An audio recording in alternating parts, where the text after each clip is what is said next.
Hey everybody, it's Boone Light with the 323 Concept Furniture Restoration here. You're watching the 323 vlog. Thank y'all so much for tuning in. So just wanted to do a video and answer some questions about the soda blasters that I advertise a lot.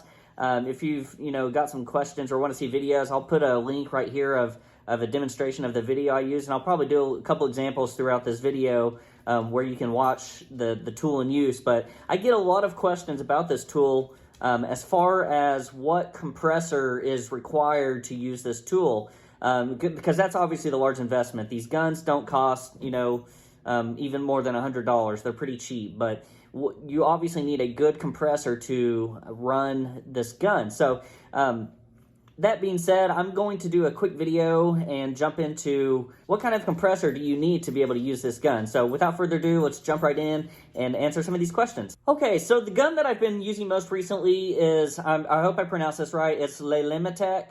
And anyways, it's a little blue gun. I'm going to put a picture here so you can see what it looks like. But it's basically a gun that has a pickup tube on it.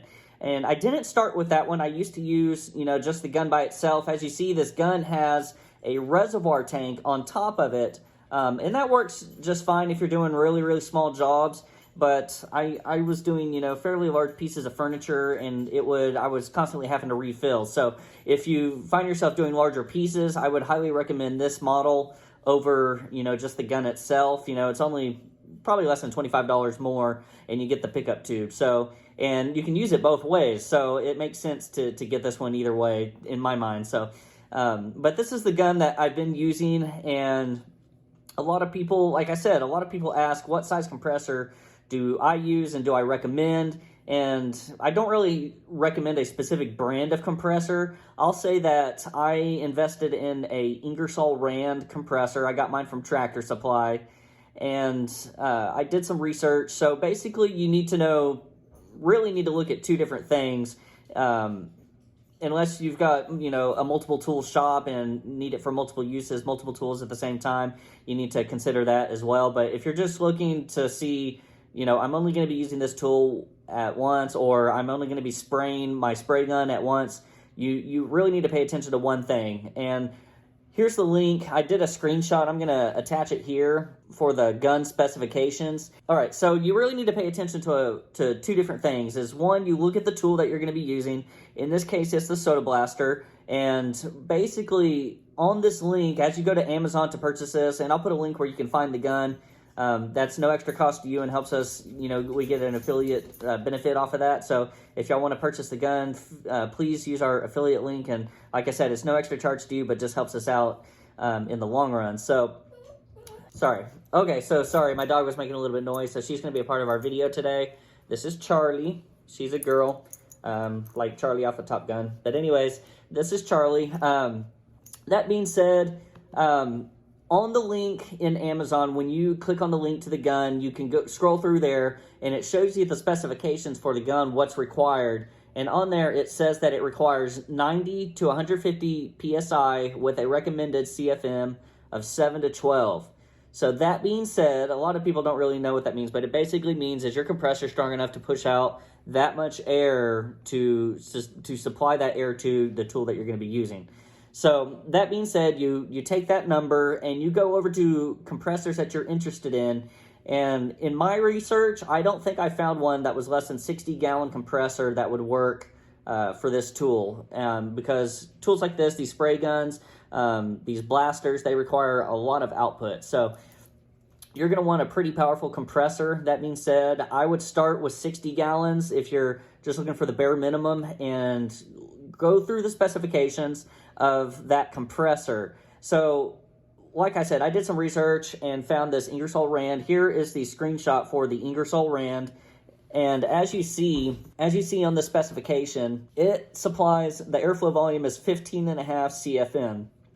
And I ended up going with the 80 gallon, and mainly that's just because they were out of the 60 gallon. If they had the 60 gallon, I probably would have gotten that one, because it's just as it has a really good CFM as well, and would have done just fine for my shop. I don't run multiple tools. I'm really just running one thing at a time off my compressor.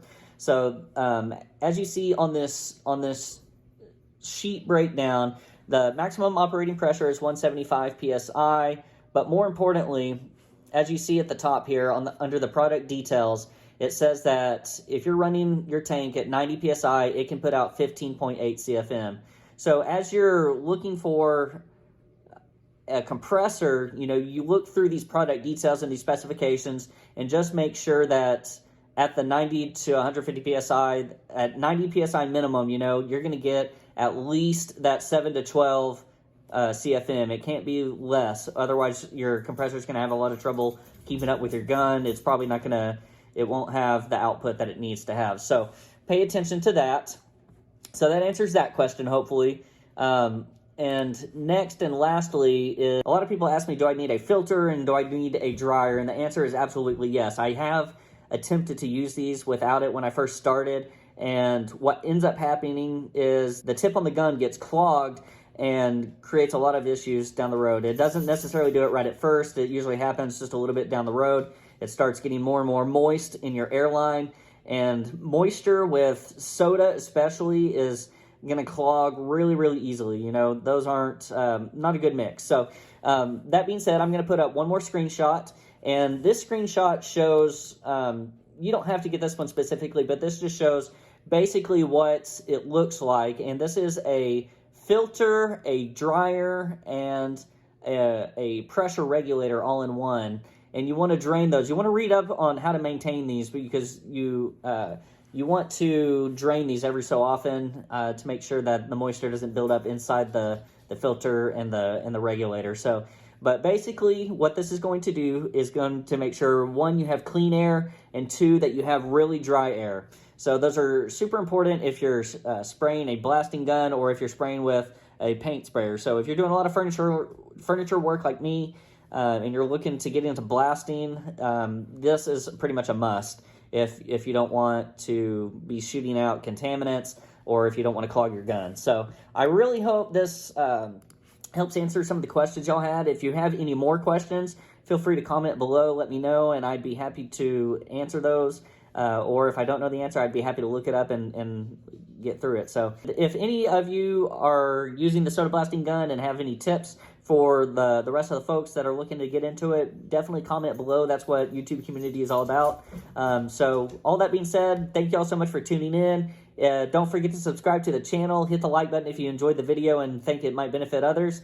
And hit that notification bell and you'll get future video updates. And we hope to see y'all in the future. Thanks, y'all.